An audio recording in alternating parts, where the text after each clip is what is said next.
Good morning. Sue Ring here with the Kissimmee, Osceola County Chamber of Commerce. A happy Thanksgiving Eve to everyone, and welcome to our weekly webcast series where we explore a timely topic or community initiative or program. It is my pleasure to have two guests from our sponsors and health partners at AdventHealth and Orlando Health join us this morning to share information regarding a new initiative that will address a critical issue in our community that impacts Osceola County's vulnerable homeless student population.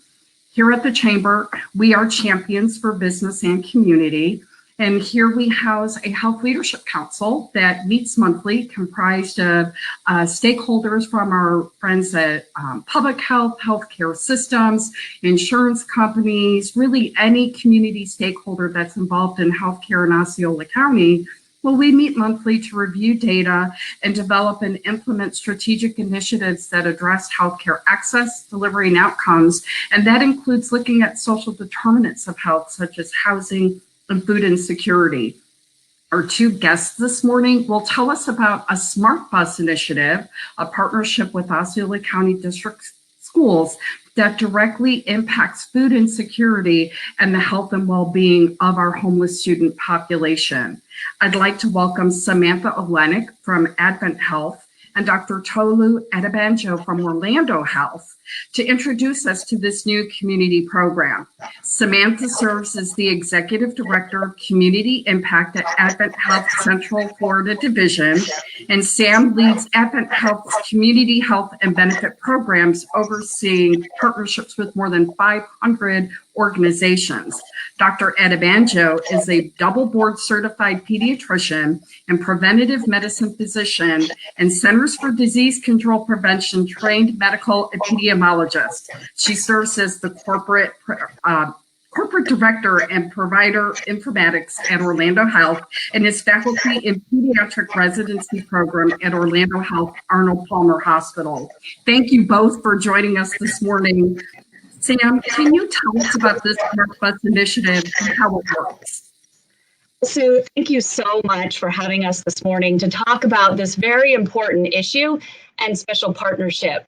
So thanks to this new collab, even more homeless students and low-income students will have access to much-needed Wi-Fi and now healthy food. Food insecurity was one of the top health needs in Osceola County, according to our most recent community health needs assessment. And we know that 63% of students in Osceola County are on free and reduced lunch. And with COVID, those needs have only skyrocketed. So the expansion of this program is coming at a very critical time. So want to take a look at the Smart Bus?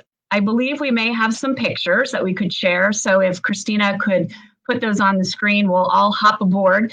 So this is the Smart Bus, and the district converted this old school bus they took out the seats and they replaced it with 11 laptop stations equipped with Wi-Fi. And so this bus will travel to hotels and motels along US Highway 192, where more than 2,500 homeless students live, as well as some community centers.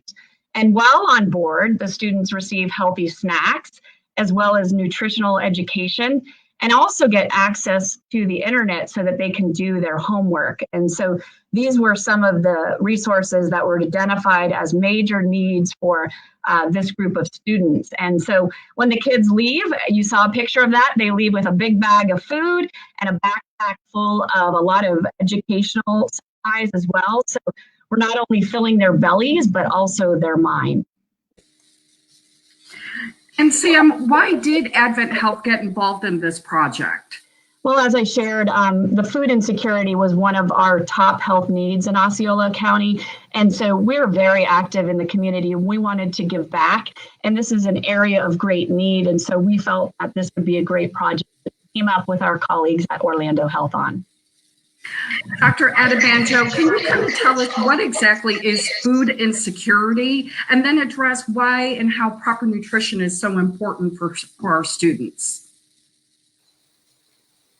When we talk about food insecurity, it's households that don't have ready access to foods. And I think one of the things that's important to note about food insecurity, that it is We do have a large proportion of those who are in poverty that are affected by food insecurity. But, as we're seeing now with the COVID pandemic, we're also having people that weren't necessarily in impoverished situations that are also experiencing food insecurity.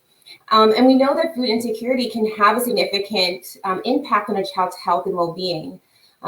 Like I mentioned, that children in food insecure households typically have limited access to high quality foods.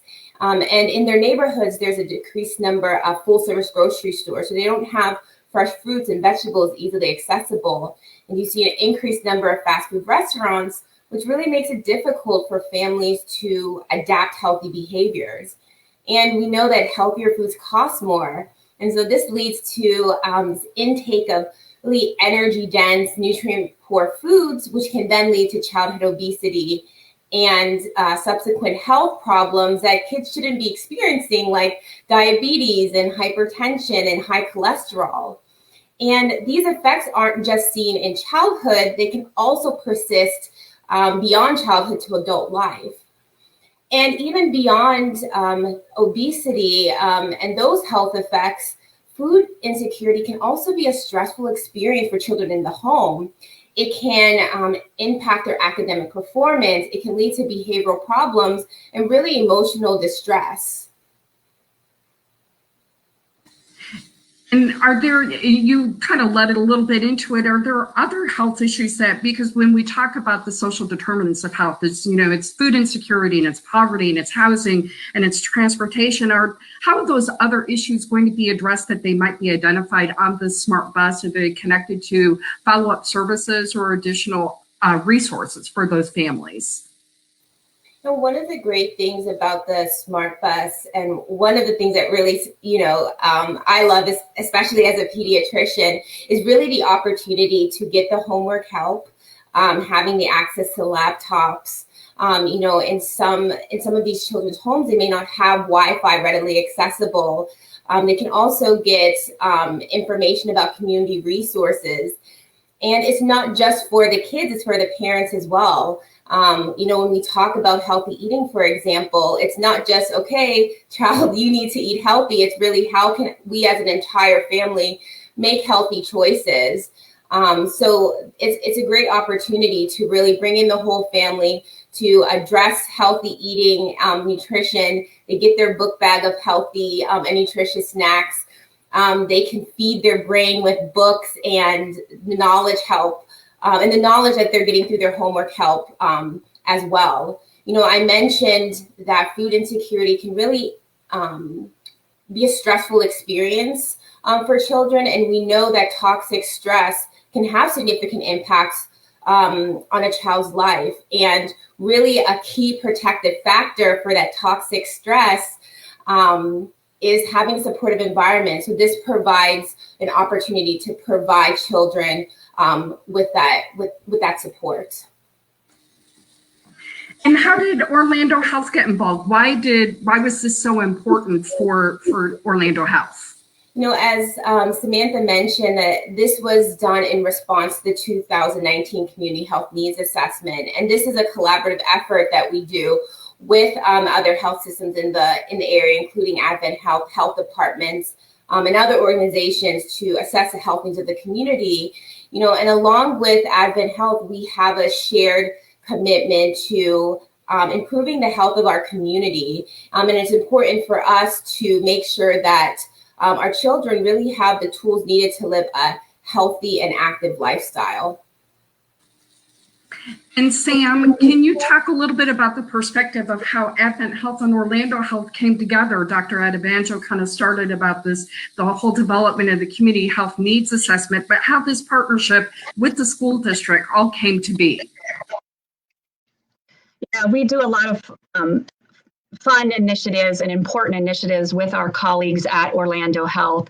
And we both identified that food insecurity was one of the top health needs. And so we teamed up and said, what could we do? And so we did see that that Osceola County had this project, and we said, what could we bring to them? And we identified the food component. So that's something that we've brought on board, so to speak, is now the kids can actually get healthy food, and we're addressing their needs right there. So we're excited about it. You know, it is my sincere hope that by building awareness and letting people know about this, that hopefully more businesses and organizations will step forward, because I know Osceola County has big ideas of how they can continue to help more people and more students, and it's critical. So I would encourage you, if you're watching, if this is something that you're passionate about, and if you want to help, give a call to the Osceola County School District. I'm certain that they will welcome the help.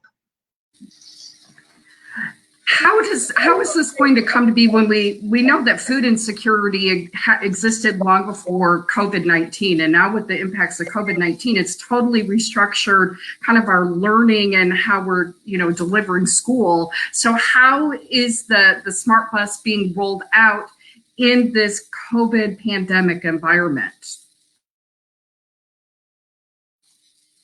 And that's either for either of you, if you know how has the school district rolled this out already, or is it going to come about starting, you know, as we transition into maybe some more face-to-face learning at the beginning of the year? Yeah, so the bus is already rolling in Osceola County, and so they've been going to some community centers. What's also exciting is come in January, there'll be another bus on the road, and this is going to be the Read bus. And so this bus will be for those younger kiddos, and they'll really cater to childhood literacy. And so that's an exciting new partnership that will roll out after the first of the year as well. Well, go right ahead, please continue. Sorry. And I just wanted to add, you know, although the Smart Bus wasn't developed necessarily in response to the COVID-19 pandemic, you know, the services it provides, it greatly impacts communities that are being disproportionately affected by COVID. So the timing is really perfect to serve the Osceola community. And it really all fits into, you know, we talk about how collaborative the Osceola County community is in coming together and addressing these big picture issues and these social determinants of health. And I know that I had mentioned we at the Chamber have a Health Leadership Council where our representatives from both Orlando Health and AdventHealth and other health partners, we're also looking at the development of a community health improvement plan and those social determinants of health, because as Dr. Adebanjo mentioned, it all plays into if we can start those healthy, you know, those interventions early on with a program like a Smart Bus initiative, it impacts not only, you know, for generations to come and the families, and that if we can have healthier outcomes at the beginning, then hopefully it lessens the burden on our healthcare system, as adults. And so are there any closing comments as we get ready to wrap up from Samantha in regards to the Smart Bus and this initiative? No, I would just reiterate again that if this is something that is of passion to you, please get involved. It takes all of us to make a difference. And we've all heard this, we're all in this together, but it is so true. And Dr. Adebanjo. I would echo Sam's comments. You know, when we have healthier children, we have a healthier community. So if this is an interest of yours and you are interested in supporting, it would be greatly appreciated. And it's just important to really put our children first. Well, again, I'd like to thank you both for joining us this morning. I know, especially on a Thanksgiving Eve, it's a busy day for all of us, but I know that we are all, and I'm sure I can share for both of you, that we all wish all of our viewers a very happy and healthy Thanksgiving. We have to remind everybody that we are still in a pandemic, and so we need to, be safe and make good decisions, wash our hands and enjoy each other's company as safely as possible. Again, there was a link at the bottom of the page where you can learn more about the Smart Bus initiative. And we'd like to thank our sponsors and our guests from AdventHealth and Orlando Health. And on behalf of the Kissimmee Chamber of Commerce, again, we'd like to wish everybody a very happy and healthy, safe Thanksgiving holiday. Thanks, everyone.